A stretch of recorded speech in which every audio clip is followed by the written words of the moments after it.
Welcome to Pindar Poetry. We hope you learned something new. In this video, I will show how to make shrimp har gow easy method.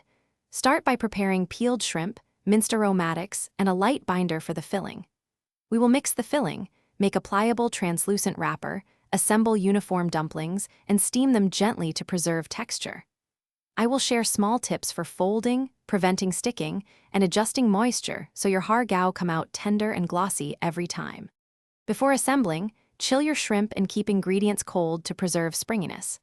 Combine shrimp with a small amount of cornstarch, light soy, sesame oil, and finely chopped bamboo shoots or water chestnuts for contrast. Mix with a gentle motion until just combined so the filling stays tender. Portion into equal pieces to ensure consistent cooking, and cover to prevent drying while you prepare wrappers and steam equipment. Roll or press wrappers thin enough to be translucent but still sturdy for the shrimp. Place a small amount of filling in the center, moisten the edge, and fold with gentle pleats to trap steam and create the signature shape. Arrange dumplings with space between them and steam for about 6 to 8 minutes until the wrapper turns glossy and the shrimp are opaque. Serve hot with a dipping sauce for the best texture and flavor. Thanks for watching. Consider subscribing if we helped you.